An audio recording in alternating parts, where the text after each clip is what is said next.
Okay, good evening everyone. So आज एक basic introductory class ये मैं कंडक्ट कर रहा हूँ और ये ऑब्वियसली ये ओपेन में मैं इसको पब्लिश करूँगा, इसको अपलोड कर दूंगा। और आगे जो भी आपके आने वाले दिनों में टास्क आपको दिए जाएंगे, होमवर्क दिए जाएंगे, इनफैक्ट मैं आज ही आपको टास्क दूंगा और उस टास्क को करना है। देखो, दो चीजें हैं। कुछ जो इसमें प्रोग्राम चलेगा आपका नेक्स्ट, जो अब एग्जाम में हमारे टाइम बच रहे हैं, एक तरह से देखा जाए तो 37 डेज आज का हम छोड़ दें और जिस दिन एग्जाम है वो उस दिन का छोड़ दें तो आपके 38 डेज बच रहे हैं। ठीक है, तो उन 38 डेज को कैसे यूटिलाइज करना है उस पॉइंट ऑफ व्यू से, और डेली आपको टास्क करना पड़ेगा, आपको एक्स्ट्रा पुश करना पड़ेगा। एक चीज ध्यान रखो कि आपके पास नंबर ऑफ वैकेंसी जो है बहुत ज्यादा है, बहुत ज्यादा। अब इसको उस सेंस में नहीं कहो कि नंबर ऑफ कैंडिडेट्स जो अप्लाई कर रहे हैं उसके कंपैरिजन में, बट कपल ऑफ ईयर्स के आसपास में देखो, यदि आप इधर के ईयर्स में देखो तो इस आधार पे आपका बहुत ज्यादा है। लास्ट 1 डिकेड में कभी भी 500 टच नहीं किया, तो ये 500 प्लस आपके पास है, तो इसका एडवांटेज है। आने वाले आगे आने वाले दिनों में जो आपके क्रैश कोर्स जैसे चीजें चलेगी, तो कुछ जो होंगे ऑब्वियसली बात है कि कुछ ओपन में मिलेंगे और कुछ जो है जो पेड प्रोग्राम वाले हैं, पेड स्टूडेंट्स हैं, उनके लिए एक्सक्लूसिव होगा। पेपर वन स्पेसिफिकली है more and more I will try to give in open form, because क्या होता है ना कि पेपर वन में आप सेल्फ से इवेल्युएट कर लेते हो, लेकिन पेपर टू का कॉपी जो है चेक करने में टाइम लगता है और एवरी इंडिविजुअल को सेपरेट। तो टॉपिक आपके पेपर टू के जो है ओपन में रहेंगे, लेकिन जो कॉपी चेक किया जाएगा, जो फीडबैक मिलेगा पेपर टू वाले, वो होंगे सिर्फ पेड वाले, जो पेड कैंडिडेट्स हैं, पेड एस्पिरेंट्स हैं। जैसे जो टेस्ट लिख रहे हो तो उनके लिए टेस्ट वाला चल रहा है, और जो कैंडिडेट फुल में हो कि हाँ हमें सारे में इन्वॉल्व हो, तो उनको हर चीज मिलेगा। तो अभी एक चीज देखो, जो सबसे पहले आपको टास्क मैं दे रहा हूं कल के लिए, यानी कि अभी जो टास्क आपका होगा, जो एंशियंट हिस्ट्री है आपका, थीम्स इन इंडियन हिस्ट्री, उसके पहले दो टास्क आपको दूंगा। एक ये टास्क है, एक टास्क ये है कि एंशियंट इंडिया का यानी कि क्लास 12th का जो थीम्स इन इंडियन हिस्ट्री है, आप उसको पढ़ोगे। थीम्स इन इंडियन हिस्ट्री में 4 चैप्टर्स हैं। 4 चैप्टर्स में फर्स्ट थीम, यानी थीम इसको बोलते हैं bricks beads and bones, Harappan civilisation. ये आपको हड़प्पन सिविलाइजेशन पढ़ने हैं। इसको जब भी आप पढ़ोगे, एनसीईआरटी के बुक्स को पढ़ोगे, तो जो आपके मैप दिए हुए हैं उनको भी देखना है। कुछ टाइम आपको मैप से भी डायरेक्ट पूछे जाते हैं। इनफैक्ट रिवर्स वगैरह में भी देखो, अभी सिविल सर्विसेज में देखा आपने, वो तो बहुत आसान पूछा गया था, लेकिन जैसे आप सीडीएस वगैरह में देखो तो जोरवे कल्चर से लेकर के बहुत सारे चीजों को दिया हो। तो क्यों? क्योंकि आपको मैप भी देखना है, जो एनसीईआरटी में जो आपका मैप है वो उसको भी देखना है, और प्लस जो बॉक्स में कुछ कुछ छोटे छोटे इंफॉर्मेशन होते हैं उसको भी देखने हैं। तो फर्स्ट चैप्टर थीम आपका है ब्रिक्स बीट्स एंड बोन्स, ये आपको पढ़ोगे, हड़प्पन सिविलाइजेशन। थीम टू जो है kings, farmers and towns, early states and economy, 600 BC to 600 C. Theme three जो है kinship, caste and class, early society, 600 BC to 600 C. Next आपका theme four, thinkers, beliefs and builders, culture development, 600 BC to 600 C. अब ये देखो, जो हमारा 600 BC और 600 सी हम क्यों देख रहे हैं, एक चीज ध्यान रखना, जो हड़प्पन सिविलाइजेशन है, 3 फेजेस हमारे अर्बनाइजेशन होते हैं। जो इंडियन हिस्ट्री है उसमें 3 आपके अर्बनाइजेशन फेज हैं। फर्स्ट अर्बनाइजेशन आपका Indus Valley civilisation, IVC, Indus Valley civilisation के ड्यूरेशन में। इंडस वैली सिविलाइजेशन के बारे में जो आपके बहुत सारे क्वेश्चन जो है डायरेक्ट इससे पूछते हैं, तो जो हम कल जो है क्वेश्चंस आपको डिस्कस करेंगे, कुछ क्वेश्चंस आपको मिलेंगे, कुछ क्वेश्चंस हाँ, अब जो क्वेश्चन मैं दूंगा वो क्वेश्चन सिर्फ और सिर्फ इसी से नहीं होगा, लेकिन आपको मेनली पढ़ना इसको है। आपको पढ़ोगे ये क्वेश्चन, इससे भी करोगे और इसके अलावे भी करोगे। तो ये 4 चैप्टर आपको लगेगा कि ये बहुत ज्यादा है, लेकिन इफेक्टिवली देखा जाए तो आपके पास करीब करीब आपके पास 60 to 80 पेजेस है, मान के चलो 70 पेजेस, क्योंकि आपका पेज ज्यादा हो रहा है, 100 प्लस पेज हो रहा है, लेकिन बहुत सारे जो हैं कंटेंट में कुछ जगह खाली है, कुछ जगह मैप है, कुछ जगह कुछ चीजों को बॉक्स फॉर्म में, कुछ जगह होमवर्क जैसा चीजों को दिया हुआ है, तो इफेक्टिवली देखा जाए तो 70 पेज आपको पढ़ना है। क्योंकि अब एग्जाम नजदीक है तो इतना तो आपको करना पड़ेगा। वन डे में आपको पढ़ना है, यानी कि कल इवनिंग से पहले आपको इसको कंप्लीट कर लेना है। तो फिर मैं कुछ क्वेश्चंस जो है डिस्कस करूंगा और कुछ क्वेश्चंस आपको दिया जाएगा। ऑब्वियसली क्वेश्चंस हम कोशिश करेंगे कि एंशियंट है तो 50 के आसपास क्वेश्चंस आपको दिए जाए। तो उस 50 क्वेश्चंस में जो कंसेप्चुअल क्वेश्चन होंगे वो कंसेप्चुअल क्वेश्चंस में डिस्कस करूंगा और बाकी को आंसर्स के पॉइंट ऑफ व्यू से आप उनको देखोगे। एक चीज और इस जर्नी में देखना कि जब भी आप प्रिपेयर करते हो तो 1:4 का रेशियो करके करना। हर क्वेश्चन में आपके पास 4 इंफॉर्मेशन आपको प्राप्त होना चाहिए। मैं कोशिश करूंगा हर क्वेश्चन में कम से कम 4 इंफॉर्मेशन बताने के लिए। जो यही सबसे बेटर तरीका है कि आपने सपोज करो 50 क्वेश्चंस किए, तो आप 50 क्वेश्चंस इसको नहीं देखना, ये देखना कि हमने 200 इंफॉर्मेशन को कलेक्ट किया, 200 इंफॉर्मेशन को रिवाइज किया, उस पॉइंट ऑफ व्यू से चलते जाना है। रेगुलर बेसिस पे आपको क्वेश्चंस मिलते रहेंगे और एवरी टाइम सबसे पहले आपको खुद वर्क करना है। और देखो, ये फर्स्ट टाइम होता ना कि आपको मैं देता कि first time 4 themes one day में पढ़ने के लिए, तो ये मे भी चैलेंजिंग हो सकता था। लेकिन ये आपको मैं दे रहा हूं कि ऑलरेडी आपने वर्क किया हुआ है। जो मेरे से जुड़े हुए हो, मैंने इन चीजों को आपको पहले ही पढ़वा दिया है, पहले ही पढ़ने के लिए बोला है। और वन टाइम नहीं, एक तरह से 2-3 टाइम्स आपने पढ़ा होगा लास्ट 1 ईयर में, लास्ट 6 मंथ में 2 टाइम्स तो एटलीस्ट पढ़ा है। तो इसको वन टाइम आप कंप्लीट रिवीजन करोगे, पूरे को आप एक बार देखोगे, सारे चीज को, मैप को भी, बॉक्स को भी। एक टास्क ये रहा कि इन 4 थीम्स को चाहे जैसे भी करके कंप्लीट करना है। प्रोक्रेस्टिनेशन अब मत करो। मैं अपनी साइड से प्रोक्रेस्टिनेशन नहीं करूंगा अब, आपके साइड से अभी नहीं होना चाहिए। Eight the end of the day आप क्या करते हो, आप कितना वर्क करते हो, वो मायने रखता है। बीच में जिनके भी क्वेश्चन होंगे आप अपना मैसेज, आप मैसेज में चैट में डाल दो, मैं उनको देख लूंगा। तो एक टास्क आपका अभी ये रहा कि इन इसको थीम को पढ़ना है, ऑल 4 को। ओके, दूसरा एक टास्क क्या है कि मैथ क्वांट्स, कुछ कैंडिडेट्स हैं जिनके क्वांट्स अच्छे हैं, जिनके मैथ्स अच्छे हैं। देखा जाए तो जो हमारा मैथ्स का है, इधर लास्ट 2000 आप 19 के आसपास से देखो तो आपके 15-16 क्वेश्चंस, 15 to 17 क्वेश्चंस आपके मैथ के। पहले यदि देखा जाए तो 20 क्वेश्चंस फिक्स रहते थे। 20 क्वेश्चंस मैथ एप्टीट्यूड, उसको आप जो भी कर सकते हो, मैथ कर सकते हो, क्वांट, रीजनिंग, एप्टीट्यूड, व्हाटसोएवर कहो, उसमें 20 क्वेश्चंस फिक्स रहते थे।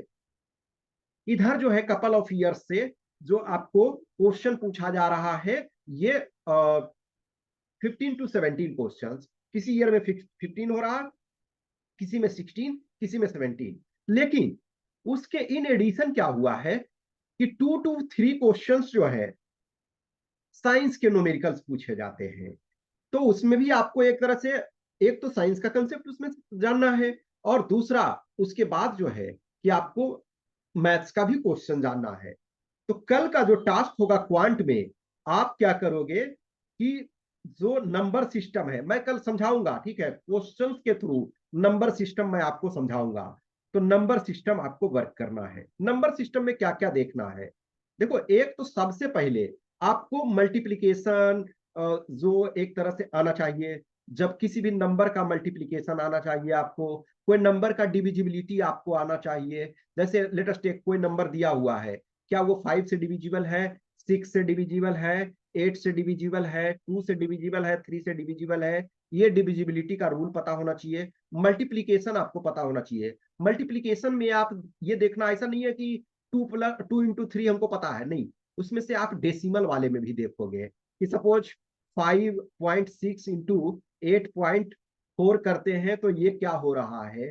तो ये डेसिमल वाला भी आपको मल्टीप्लीकेशन आना चाहिए। तो नंबर सिस्टम में एक देख लोगे कि मल्टीप्लीकेशन का यूज आपको काफी ज्यादा जगह होता है। डिफरेंट नंबर्स को मल्टीप्लाई करने के लिए आप जानोगे। स्क्वायर आपको 30 तक का पता होना चाहिए। बहुत बार क्या होता है, कुछ कुछ टाइम में स्क्वायर्स वगैरह भी आपको यूज होते हैं। मल्टीप्लीकेशन वगैरह मैं इस वजह से कर रहा हूं कि आपका जरूरत पड़ जाता है। एक और चीज करोगे कि ये वाला ध्यान रखना, इसको भी आपको वर्क करने की जरूरत है। A B C D E F G Z तक जो होगा उसमें 1 2 3 4 5 इस ढंग का ऑर्डर भी आपको देखना है। तो ये भी एक तरह से नंबर में आपको नंबरिंग में इस आता है, ठीक है। तो ये आप कर सकते हो, इसको भी एक तरह से ध्यान रखना, क्योंकि बहुत बार इसमें से रीजनिंग वाले क्वेश्चंस में किया जाता है। तो आपको नंबर सिस्टम्स में जो क्वेश्चंस लगते हैं, गुना भाग जो आप करते हो, जोड़ घटाव, फिर आप स्क्वायर, 30 तक का आपको स्क्वायर पता हो तो ज्यादा अच्छा है। अब लेटेस्ट टेक 25 है, 25 का स्क्वायर तो लास्ट का जो 5 स्क्वायर होता है तो लास्ट 25, फिर 2 into 3 तो आपके 6 होते हैं। इस ढंग से चीजों को देखना है, आपको वर्क करना है। तो ये भी एक आपका दूसरा टास्क रहा कि कल नंबर सिस्टम में एक और चीज है कि आप क्वेश्चन को सोल्व करोगे आप अपने से। मैं क्वेश्चंस आपको करवाऊंगा। कल देखो 2 सेशन होगा, ठीक है। कल 2 सेशंस होगा, टाइमिंग मैं बता दूंगा। एक तो 6:30 पे ही होगा और एक मोस्ट प्रोबेबली 8 PM पे, ठीक है। तो 2 सेशंस करेंगे। एक वाले सेशन में हम हिस्ट्री वाला सिर्फ करेंगे और एक सेशन में क्वांट वाले करेंगे। तो क्वांट में भी हम कुछ क्वेश्चन, तो हिस्ट्री वाले में कुछ क्वेश्चंस करेंगे, क्वांट वाले में कुछ क्वेश्चंस करेंगे। क्वांट में देखना क्या करना है कि आपको कोशिश करना है कि एक क्वेश्चन तो ये वाला आपका जो हिस्ट्री वाला है ही है, उसके बाद 25 क्वेश्चंस क्वांट में आप कम से कम सोल्व करोगे, जो कि नंबर सिस्टम से जुड़ा हुआ हो। नंबर सिस्टम से रिलेटेड कोई क्वेश्चन हो जहां नंबर के साथ आपको प्ले करना है, नंबर के साथ आपको क्वेश्चंस करने हैं, उनको आपको करना है। और प्लस एवरी कैंडिडेट जो भी इस ग्रुप में हो, जो थोड़ी देर बाद देखोगे, जो मीन्स डेडिकेटेड ग्रुप में हो, उनको करना क्या है, मिनिमम ये मीन्स 2 to 3 क्वेश्चन, कम से कम 2 क्वेश्चन और अधिक से अधिक 3 क्वेश्चन, 2 से 3 क्वेश्चन आपको मुझे सेंड करना होगा, वो पर्सनल रूप में सेंड करना होगा जो आपको नहीं आता है। मैं कोशिश करूंगा आपको देखने के लिए, क्योंकि मे भी आपको थोड़ा सा लग सकता है कि अचानक मैं ज्यादा टास्क दे रहा हूं, नहीं, ये आपको करना पड़ेगा। This is best chance for you people कि आपको इसको ग्रैब करो, इस अपॉर्चुनिटी को ग्रैब करो और आप प्रैक्टिस करो। 25 क्वेश्चंस के आसपास करोगे, 25 क्वेश्चंस क्वांट में और बाकी उधर वाले वो पढ़ दोगे। उसमें आप क्वेश्चन ना करो, कोई दिक्कत नहीं, उसमें बाद में आप क्वेश्चंस मैं दूंगा हिस्ट्री वाले में तो उसको करना, लेकिन इसमें आपका टारगेट होगा कि आप 25 क्वेश्चंस करोगे। डियर करेंट अफेयर्स, और ये मैं आगे अभी डिस्कस करूंगा, आगे चलूंगा। एक ही दिन में पूरा टास्क नहीं दे सकता हूं ना, धीरे धीरे करके मैं आगे चलता रहूंगा। आपको सारे चीजें करवाई जाएगी। धीरे धीरे पैसेंस रखो, डेली कुछ ना कुछ टास्क आपको मिलेगा, डेली कुछ ना कुछ डिस्कशन होगा, ठीक है। तो अभी आज के लिए मैं 2 टास्क आपको दे रहा हूं कि एक हिस्ट्री वाला पार्ट को कर लोगे और दूसरा क्वांट वाला नंबर सिस्टम को पढ़ोगे, उसमें से रिलेटेड चीजों को, और 25 क्वेश्चंस आप सोल्व करोगे। उस 25 में से जो भी आपको नहीं आएगा उस पूरे क्वेश्चन को हमको सेंड करोगे, क्वेश्चन को मेरे पास भेजोगे। 2 क्वेश्चन कम से कम, मैक्सिमम 3 क्वेश्चन एवरी कैंडिडेट आप अपने अपने स्तर से सोल्व करोगे। करेंट वगैरह जो भी चीजें हैं वो हम धीरे धीरे करके आगे चलेंगे, धीरे धीरे करके। जैसे जो पीडीएफ वगैरह है वो सब भी आपको मिल जाएगा, जो करेंट के लास्ट 1 ईयर में जो करेंट के एमसीक्यू क्वेश्चंस जो आपके यूट्यूब में कराए जा रहे हैं, धीरे धीरे करके मैं उसका जो पीडीएफ में दे दूंगा। जहां जरूरत, जैसे देखो सॉल्यूशंस के पॉइंट ऑफ व्यू से भी सॉल्यूशंस भी उसमें रहते हैं, और कहीं कहीं मॉडिफिकेशन करना होगा तो धीरे धीरे करके हम मंथ वाइज मॉडिफिकेशन करके भी दे दूंगा। देखो ये जो आगे प्रोग्राम ये रेगुलर रूप से चलेगा, तो इसमें से कुछ जो चीजें होंगी कि ऑब्वियसली मैंने बोला कि कुछ ओपन में होगी सबके लिए, जो पेड कर ज्वाइन किए हुए हैं, नहीं किए हुए हैं उनसे कोई मतलब नहीं, सबको एडवांटेज थोड़ा थोड़ा मिलना चाहिए। कुछ चीजें हैं खास करके पेपर 2 वाले जो चीजें, तो पेपर 2 वगैरह के जो टॉपिक्स हैं वो भी मैं आगे 1-2 दिन के बाद मैं टॉपिक भी दूंगा, और उस टॉपिक को आपको लिखना है। तो जो डेडिकेटेड प्रोग्राम में है, डेडिकेटेड गाइडेंस प्रोग्राम में है, उनका तो मैं चेक करके फीडबैक दूंगा। और बाकी जो डेडिकेटेड गाइडेंस में नहीं हो वो आप अपना खुद लिखोगे, और फिर जिनसे आपको लगता है कोई सीनियर है, आपके कोई भाई बंधु जो है, उनसे चेक, क्योंकि देखो हर कॉपी चेक करने में टाइम लगता है, हर पर्सन को फीडबैक देने में टाइम लगता है। तो किसी के पास, मेरे पास इतने टाइम नहीं है कि मैं कर सकता हूँ। और फिर टेस्ट वगैरह वाले भी कैंडिडेट्स होते हैं, टेस्ट बनाने भी होते हैं, क्वेश्चंस बनाने भी होते हैं, तो ये सारे किए जाएंगे। जिन भी जैसे ये आगे जो ये आपको ओपन में पब्लिक में ये है मिलेगा, तो जिनको भी कैंडिडेट्स को लगता है कि हम न्यू ज्वाइन करना चाहते हैं तो they are most welcome. Regular रूप से आपको वर्क करना है। At the end of the day last जो आप प्रैक्टिस करते हो, जितना रिवीजन करते हो, वो मायने रखता है। पेपर 2 में देखो कुछ कैंडिडेट्स का क्वेश्चन है कि टाइम एक को ज्यादा लग जाता है टेस्ट में। जो भी जब टेस्ट लिखते हो तो टाइमिंग ज्यादा लग जाता है, या ऐसे हो, रिपोर्ट हो, आर्गुमेंट हो, इसमें से ज्यादा टाइम लगता है। तो देखो जो भी जैसे थीम वाइज कुछ कुछ मैं आपको प्रोवाइड कराऊंगा। जैसे लेटेस्ट टेक इकोनॉमी है, तो इकोनॉमी में कुछ मैं लेटेस्ट टेक 3 to 4 जो होंगे वो इंट्रो मैं आपको प्रोवाइड करा दूंगा कि हाँ इस इंट्रो को आप उसको थोड़ा स्लाइटली मॉडिफिकेशन करके और उसको पुट कर सकते हो। एक चीज ध्यान रखना कि हर चीज को हम यदि नए सिरे से सोचते हैं तो बहुत टाइम लगता है। आपको कोई क्वेश्चन आया, आप उसको फ्रेम कर रहे हो, उसके बाद आप उसको पुट कर रहे हो, तो उसमें टाइम लगता है। कुछ चीजें आपके रेडीमेड होने चाहिए। 25 से 30 जो है, 25 से 30 इशूज जो है वो आपके रेडीमेड मटेरियल तैयार होने चाहिए। कुछ डेटा होंगे। डेटा में जैसे हमने आपको बोला था कि डेटा में जैसे एसडीजी वगैरह है, हम एसडीजी वगैरह पे ऑलरेडी एक एक सेपरेट सेशन एसडीजी पे आपको लेंगे कि एसडीजी को किस ढंग से आप यूज कर सकते हो। पेपर 2 के लिए एसडीजी रामबाण है। आप 17 जो गोल्स हैं उसको मेमोराइज कर लोगे, ठीक है ना। और क्या करना है उसको मैं सेपरेट से एक लूंगा, तो उसमें से आपको ये मेमोराइज कर लेना है, इसमें काफी यूजफुल होगा। तो कुछ डेटा, कुछ आपके जो इंट्रोडक्शन होंगे और कुछ जो कंक्लूजन होंगे, तो वो कुछ सैंपल के तौर पे मैं आपको प्रोवाइड करा दूंगा कि इसको एज ए रेडीमेड के तौर पे आप रखो, तैयार करके रखो और उसको पुट कर देना है। स्लाइटली मॉडिफिकेशन करने के लिए आपको तैयार रहना है। देखो एक जो अच्छा स्टूडेंट है वो क्या है, अपने टाइम को सेव करता है। टाइम को सेव करने के लिए आपको एफर्ट एक्स्ट्रा पहले लगाना है। तो रादर देन एग्जाम हॉल में आप एफर्ट लगाओ, उससे पहले आप पहले ही एफर्ट लगाओ। रेगुलर रूप से जैसे आप टेस्ट लिखते हो, जो भी कैंडिडेट्स हो, अब जो भी इस वीडियो को देख रहे हो या देखोगे बाद में, तो आप रेगुलर रूप से टेस्ट लिखो, रेगुलर रूप से उस पर वर्क करो। किसी भी चीज को लेटेस्ट टेक वन टाइम आपने टेस्ट लिखा, दोबारा आप अपने आप से लिख सकते हो उस चीज को। The more you practice the more comfortable you are. किसी भी चीज में लो, दुनिया का कोई भी ऐसा चीज नहीं है जो कि विदाउट प्रैक्टिस के आता है।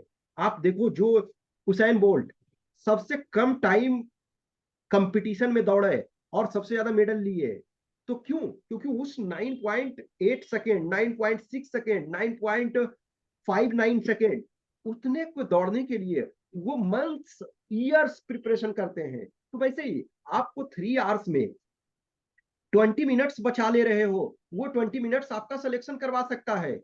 बहुत बार हम कोई भी चीज को लिखते हैं, अब ये आपके लिए ही नहीं कर रहा हूं, ये सबके लिए होता है। जो टॉपर है उनके लिए भी होता है कि जब आप लिखते हो तो कुछ चीजें मिस्टेक्स हो जाती है। यदि हम 3 आवर्स के जगह 2 आवर्स और 40 मिनट्स में पेपर को कंप्लीट कर ले, तो मेरे पास 20 मिनट्स बचेगा। या 2 आवर्स 50 मिनट्स में हम कंप्लीट कर ले पेपर, तो मेरे पास 10 मिनट्स बचेगा। और उस 10 मिनट्स में हम एक बार ओवरव्यू ले सकते हैं। जहां हमें कॉमा छूटा हुआ है कॉमा कर सकते हैं, लगा सकते हैं। जहां अंडरलाइन करना है वहां हम अंडरलाइन कर सकते हैं। जहां कोई ग्रामेटिकल मिस्टेक हो गया है उसको हम सुधार कर सकते हैं। तो ये कोशिश करना है कि एट एनी कॉस्ट आपका 2 आवर्स 50 मिनट्स में आपके एग्जाम जो है पेपर 2 कंप्लीट होने चाहिए। ये ध्यान रखना। बहुत सारे स्टूडेंट्स हैं जो 110, 105, 100 प्लस लाए हैं, उनके पेपर कंप्लीट होते हैं। और कुछ ऐसे हमने देखे हैं जो back to back paper 1 paper 2 में 100 प्लस लाए हैं, उन्होंने 10 मिनट्स पहले भी कंप्लीट पेपर किए, उसके बाद थोड़े से देखते हैं। तो दोनों जो भी इंफॉर्मेशन चलोगे, जो भी कुछ भी चीजों को चलोगे, उसको यूज करना। जैसे अभी हमने एनसीईआरटी बोला आपको पढ़ने के लिए, उस एनसीईआरटी को पढ़ना है। कुछ आपको कंटेंट जो है एक्स्ट्रा थॉट्स मिलेगा जिसको आप पेपर 2 में भी यूज कर सकते हो। डायरेक्ट आपको हिस्ट्री से ये नहीं पूछेगा कि इंडस वैली सिविलाइजेशन पे आप ऐसे लिखे, नो। इंडस वैली सिविलाइजेशन पे आपको ऐसे नहीं लिखना आएगा, लेकिन कुछ वहां इनोवेटिव वे मिला, कुछ वहां सिचुएशंस मिला, कुछ वहां फॉर्डर मिला, उसको हम वन लाइन में यूज कर सकते हैं। तो एग्रीगेट चीजों को वर्क करो, एग्रीगेट चीजों को देखो, उस पॉइंट ऑफ व्यू से करना है। एक चीज ध्यान रखना कि ये गेम है, जो आपका एग्जाम है बहुत हद तक गेम भी है। अब गेम ऐसे नहीं है, प्रिपरेशन के साथ गेम है। आपको पॉजिटिव सोचना है, हमेशा ध्यान रखो, पॉजिटिव रखना है। अब जो है निगेटिविटी माइंड में नहीं आना है, चाहे जो भी हो जाए। सक्सेस फेलियर हमारे हाथ में नहीं है, रिजल्ट होना हमारे हाथ में नहीं है। मे बी कुछ चीजें हमने की वो गलत हो सकती है। बहुत सारे कैंडिडेट्स हैं रिटर्न बहुत अच्छा कर पाए, फिजिकल में क्वालिफाई नहीं कर पाए। बहुत सारे कैंडिडेट्स हैं फिजिकल अच्छा कर पाए, रिटर्न अच्छा कर पाए, मेडिकल में कुछ इश्यूज हुआ बाहर हो गए। कुछ कैंडिडेट्स ने इंटरव्यू दिए, बहुत सारे हैं, ऑब्वियसली इंटरव्यू में 3 टाइम्स, इस बार 3.41 टाइम्स बुलाया गया 23 में। तो ऑब्वियसली बात है सबका सिलेक्शन नहीं होगा, बहुत लोगों को निराशा देखना पड़ेगा, लेकिन वो बात की बात है। अभी हमें पॉजिटिव रहना है, पॉजिटिव थॉट सबसे बड़ी जरूरत होती है। आप ये ना सोचो कि हमने कितना कम किया है, आपको ये सोचना है कि हमने कितना वर्क किया है, कितना हमने अपना एफर्ट दिया है, और आगे आपको एफर्ट पुट करते रहना है। आपको आगे आने वाले दिनों में जितने भी टाइम है उसमें एनर्जी लगाना है। एक क्वेश्चन रेगुलर रूप से कैंडिडेट्स का होता है कि कितने आवर्स पढ़े। देखो डियर, आवर्स कोई मायने नहीं रखता है। सबके पास अलग अलग माइंड है, सबके पास अलग अलग अंडरस्टैंडिंग है। एवरी कैंडिडेट अलग अलग बैकग्राउंड से है, एवरी कैंडिडेट्स का प्रिपरेशन लेवल अलग अलग है। लेकिन इन नॉर्मल यदि आपके पास कोई एक्स्ट्रा वर्क नहीं है, जैसे कुछ कैंडिडेट्स हैं जॉब में भी है। अब यदि आप जॉब में हो तो इसमें तो बहुत ज्यादा टाइम नहीं दे रहे हो। लेट अस टेक कि जो जॉब में है तो आप 6 आवर्स ही दो। लेकिन जो जॉब में नहीं हो, फुल टाइम हो, कि आप प्रिपरेशन इस एग्जाम के सिवा आपके पास कोई काम नहीं है, तो आपको मैं कहूंगा कि 10 to 12 आवर्स देना है। 10 to 12 आवर्स आप दो, और उसमें से अब जो है अधिक टाइम आपको प्रैक्टिस पे लगाना है। अधिक टाइम जो है प्रैक्टिस पे लगाना है। जो मैं पढ़ने के लिए बोल रहा हूं, तो इतने में अब चूंकि मल्टीपल टाइम्स मैं समझता हूं कि आपने एनसीईआरटी वगैरह को, मैं आपको अब कभी नहीं बोलूंगा कि एक्स्ट्रा कई बुक्स पढ़ो, नो। मैं सिंपल से पढ़ने के लिए कम दूंगा। एक तरह से शुरू में कुछ दिन, एक आध सप्ताह थोड़ा सा लगेगा, ज्यादा थोड़ा सा, लेकिन उसके बाद जैसे जैसे भी टाइम पासेस, पढ़ने के लिए कम दूंगा, सोल्व करने के लिए ज्यादा दूंगा। क्वेश्चंस अधिक से अधिक आपको सोल्व करने के लिए दूंगा। अधिक से अधिक आप क्वेश्चंस को सोल्व करोगे, the more you solve better it is. जो आप एग्जाम्स को देखो, जिन एग्जाम आप यूपीएससी कंडक्ट करवाती है, हमें अभी फिलहाल के लिए जो यूपीएससी कंडक्ट करवाती है उस एग्जाम के क्वेश्चंस को 25, 30, 40 डेली करना है। ऑब्वियसली जो मैं कुछ क्वेश्चंस दूंगा उसमें कुछ जो होंगे वो यूपीएससी के डिफरेंट एग्जाम्स में आए हुए हैं, कुछ क्वेश्चंस जो होंगे मॉडिफाइड होंगे, कि उसमें जो शायद कुछ पार्ट उसके यूपीएससी में, क्योंकि अब यदि कोर सब्जेक्ट का देखो, आप किसी भी कोर सब्जेक्ट का क्वेश्चन लो, चाहे हिस्ट्री लो, ज्योग्राफी लो, देखो हिस्ट्री में कुछ टर्म्स जो होते हैं वो एवरी टाइम, जैसे मेडाइवल का है या एंशियंट का है, तो वो एवरी टाइम एक दो क्वेश्चन, 3 क्वेश्चन ऐसे होते हैं जिसके टर्म्स वो एवरी टाइम न्यू लाते हैं। उसको छोड़ दिया जाए। पॉलिटी के आप क्वेश्चन देखना, पॉलिटी का क्वेश्चन जितने भी आते हैं ऑलमोस्ट कहीं ना कहीं यूपीएससी पूछा हुआ है उसको। लेकिन बहुत बार क्या होता है कि 2 क्वेश्चन को मिक्स कर देता है, और बहुत बार क्या होता है एक बड़ा क्वेश्चन को हाफ कर देता है। तो जो कोर सब्जेक्ट है, हिस्ट्री है, ज्योग्राफी है, पॉलिटी है, साइंस है, तो वो जो डिफरेंट एग्जाम्स में यूपीएससी पूछे गए हैं उनको हम देखते हैं, उनको देखेंगे। और 1:4 वाला रेशियो हमेशा रखो, कि 1 क्वेश्चन जब भी हम करते हैं तो 4 पॉइंट्स आपके होने चाहिए। और डेली बेसिस पे जब करोगे तो आपको छोटे छोटे पॉइंट्स लिखना है। देखो जब हम नोट्स टाइप का वर्क करते हैं तो छोटे छोटे पॉइंट्स लिखो। मान के चलो इंडस वैली सिविलाइजेशन वाला चैप्टर हमने पढ़ा, तो ठीक है, सपोज करो लोथल के संबंध में, लोथल में ये मिला, धौलावीरा में ये मिला, ओके, बीट्स मेकिंग वाले यहाँ हैं, तो छोटे छोटे इंफॉर्मेशन लिखोगे, लिखते चलोगे। लिख लिख करके यदि आप क्वेश्चन को प्रैक्टिस करोगे, कि जब एक बार मान के चलो कि हमने क्वेश्चन देखा, एक बार हमने सोल्व किया, उस सोल्व करने के बाद दोबारा हम उसको देख रहे हैं, तो छोटे छोटे इंफॉर्मेशन लिखो, और उसको फिर एक दो बार देखोगे तो वो ज्यादा तरीका से होगा। बहुत सारे कैंडिडेट्स को, एन नंबर ऑफ कैंडिडेट्स का मैं देखता हूं कि वो लिख लिख करके प्रैक्टिस करते हैं, और उनके लिए ये बहुत अच्छा होता है। कुछ कैंडिडेट्स हैं कि नहीं, लिखने की आदत कम है, फिर भी आपको चूंकि पेपर 2 जो है उसमें हर हाल में लिखना ही है, आप चाहो या ना चाहो आपको लिखना ही पड़ेगा, तो लिखोगे।